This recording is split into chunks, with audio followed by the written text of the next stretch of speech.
Bienvenue dans Enquête d'imaginaire, votre condensé mensuel de fantasy dans les séries, les films, les jeux vidéo, les livres et les animés.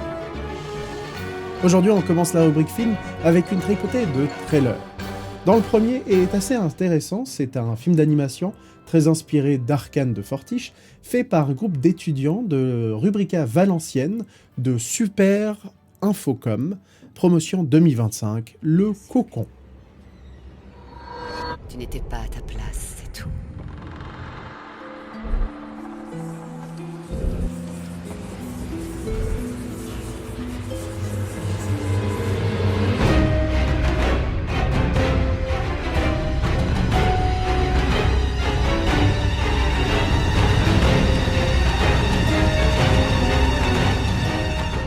Et pour le deuxième trailer, on a le retour d'une légende du cinéma, Steven Spielberg, qui vient réaliser un nouveau rencontre du troisième type. Cette fois-ci plus avec un thriller psychologique, le trailer nous parle de vérité cachée et de bruitage sonore extrêmement flippant et angoissant.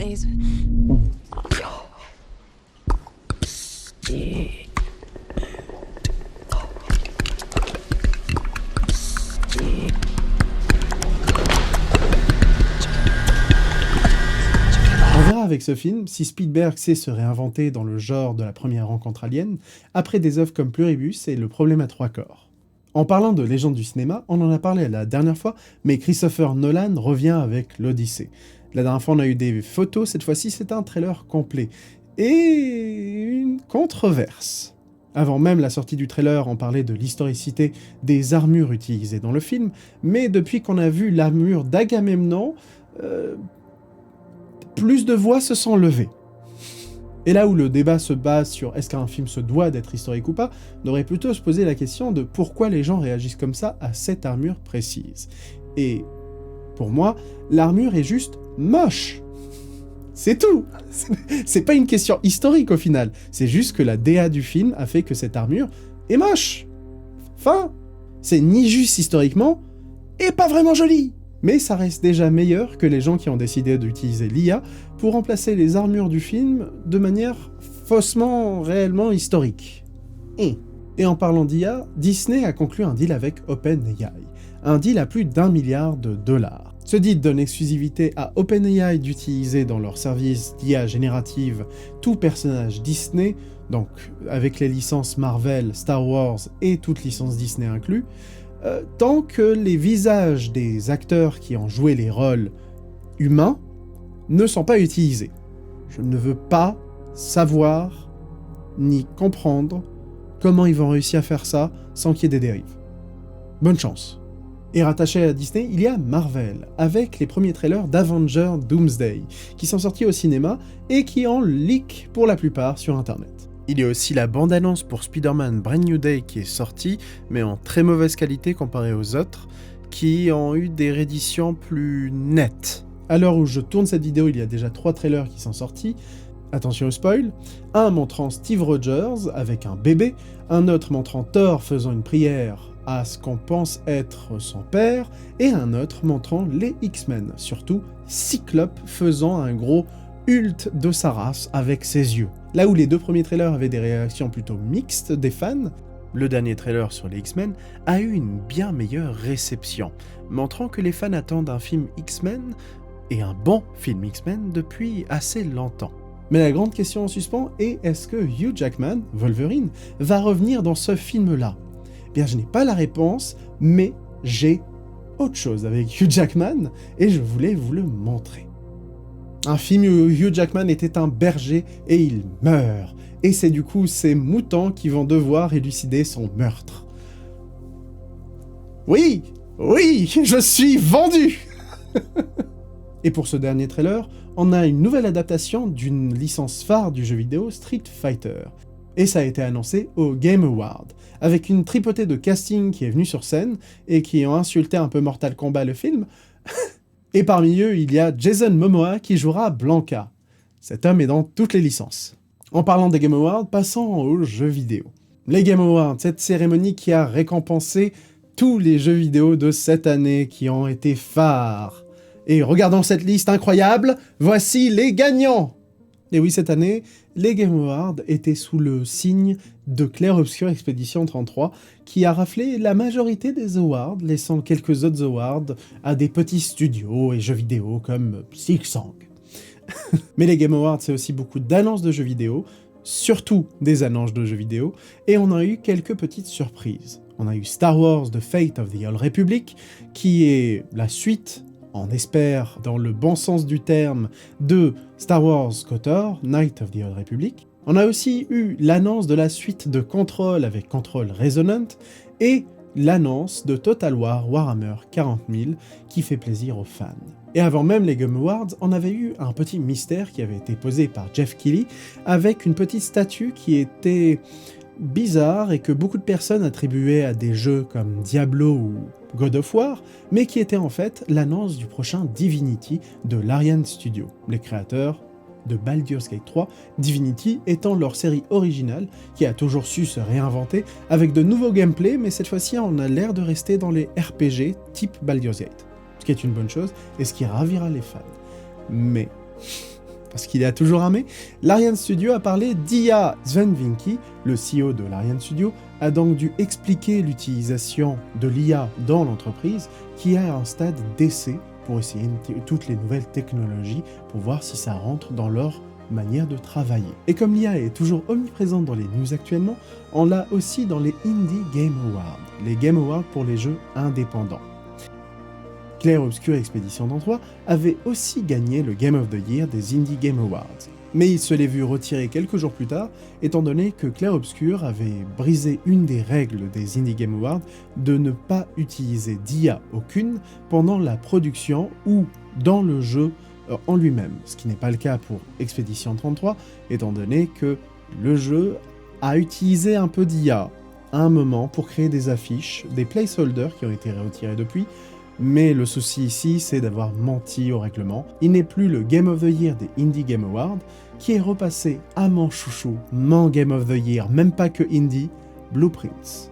Il y a bien sûr une vidéo complète sur ma chaîne, que vous pouvez aller voir tout de suite pour connaître toute l'histoire de Blueprints. Oui, jouez à Blueprints. Faisons maintenant une transition vers le monde des séries, avec une news qui est un peu reliée au monde du jeu vidéo, avec l'acquisition par Netflix de Warner Bros. Studios.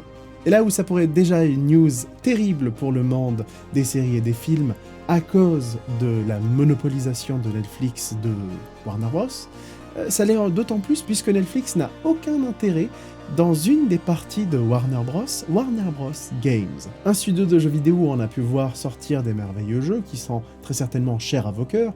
Je peux citer les Batman Arkham, comme la série des Lego, mais aussi les Shadow of War, avec le système Nemesis, qui peut-être sera un peu plus libre de droit, étant donné que maintenant il est sous contrat avec Warner Bros. Il y a aussi eu la Paramount qui a essayé de faire une meilleure offre pour obtenir Warner Bros, mais Warner Bros a décliné, préférant à s'allier aux géants du streaming rouge. Et cette acquisition par Netflix va peut-être mettre un coup dans le nouveau monde super-héroïque de James Gunn, alors qu'on vient d'avoir des informations sur la nouvelle série Lanterns, des Green Lanterns, avec de nouvelles photos qui nous montrent l'ambiance de la série, qui a l'air très posée et très humaine au final, où on voit un anneau de Green Lantern, et surtout, l'acteur de Demain à la Une. Et ça c'est Marocco, voilà, ça c'est Marocco. Et toujours chez HBO, on a la nouvelle série qui sort le 18 janvier, dans l'univers de Game of Thrones, cette fois-ci A Knight of the Seven Kingdoms, qui sera un prequel où on suit Sir Duncan et Egg, un gamin chauve. Et chez Netflix, donc bientôt aussi HBO, passons, on a des news pour Assassin's Creed, la série qui a maintenant un réalisateur du nom de Johan Renck, qui est connu pour Tchernobyl. C'est un très bon réalisateur, je ne vois pas ce qui peut marcher avec Assassin's Creed, mais pourquoi pas, tant qu'ils ne refont pas comme le film avec Fassbender. Du côté d'Amazon Prime, on a une bonne nouvelle. Étant donné que Fallout saison 2 qui est en cours de diffusion et la première saison étant une des meilleures adaptations de jeux vidéo, on a la confirmation que la saison 2 est en cours d'écriture. Donc ça sent bon pour adapter toute une histoire qui se veut être plutôt fidèle pour les fans et pour les non-fans. je recommande aussi. En parlant d'adaptation, on a une nouvelle adaptation de All You Need Is Kill. Vous avez très certainement vu le film Edge of Tomorrow avec Tom Cruise, qui était adapté du manga All You Need Is Kill, mais cette fois-ci on aura une version animée de All You Need Is Kill avec le vrai nom en plus, qui est extrêmement colorée et déjantée, et qui ressemble un peu à Evangelion, dans les thèmes et dans l'aspect. En parlant d'Evangelion, le studio à l'origine de Neo Genesis Evangelion, du coup la série de base, Gainax, va fermer ses portes. Ça rejoint ce que j'avais dit le mois dernier avec les fermetures de studios d'animation japonaises qui n'arrêtent pas d'augmenter en nombre. Et c'est triste. Mais bon, arrêtons avec les mauvaises nouvelles pour l'instant, on en aura encore une plus tard, mais regardons du coup un thriller avec plein d'espoir qu'il nous faut en ce moment. Passons à la partie livre, littérature, et comment ne pas avoir une partie livre ou littérature sans les news du mois de Brandon Sanderson. Il y en a chaque mois, promis.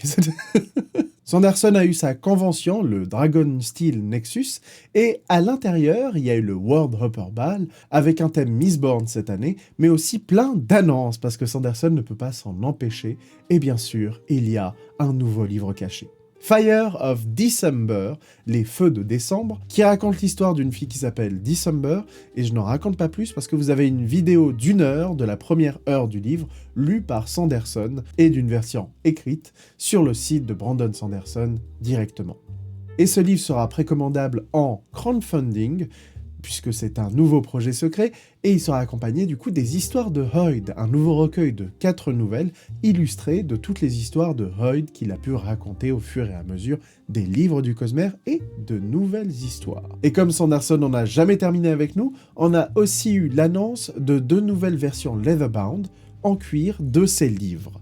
Un qui n'est pas réellement le sien, et un qui est Skyward, sa série YA, Young Adult, et un autre qui est The Wheel of Time. Dragon Steel, l'entreprise de Brandon Sanderson, va s'occuper de faire toutes les éditions de chacun des livres de The Wheel of Time en édition cuir, donc collector, avec une très belle couverture, et regardez-moi ces images, c'est merveilleux. Voilà, c'est tout, c'est juste trop bon. Mais il n'y a pas que Sanderson dans la vie, on a aussi le 2e volume de la guerre des pavots, en version traduite de R.F. Kuang, La République du Dragon. Regardez-moi cette couverture. Et vous la retrouverez bien sûr dans toutes vos meilleures librairies. Et un nouveau Kickstarter de JDR, une adaptation de Téméraire de Naomi Kovic, une série de livres uchroniques qui se passe dans les guerres napoléoniennes, mais avec un petit twist, des dragons. Voilà, juste des dragons et Napoléon. Super. Et pour notre dernière news du jour, on a un gros morceau puisque le Centre européen des associations des traducteurs littéraires met en garde face à la maison d'édition Harlequin qui se met à utiliser de l'IA. L'histoire est complexe, mais pour résumer, Harlequin fait appel à une société qui utilise l'IA pour ses traductions. Harlequin a fait un communiqué pour expliquer qu'ils utilisent cette entreprise uniquement pour la traduction de leurs séries romantiques à bas prix, 5 € pièce max, se justifiant aussi que les autres maisons d'édition font exactement pareil. Je ne sais pas si c'est la meilleure défense, mais je soutiens les traducteurs et le Conseil européen des associations des traducteurs littéraires. Et oui, l'année 2026 s'annonce remplie d'IA et je pense qu'on ne pourra pas y échapper. Mais bon, bonne année à tous, merci d'avoir suivi cette vidéo d'enquête d'imaginaire, n'hésitez pas à liker, commenter, partager cette vidéo partout et à vous abonner, et je vous retrouve la prochaine fois pour plus de vidéos sur l'imaginaire et espérant moins d'IA. Merci à tous, bon 2026 et à la prochaine.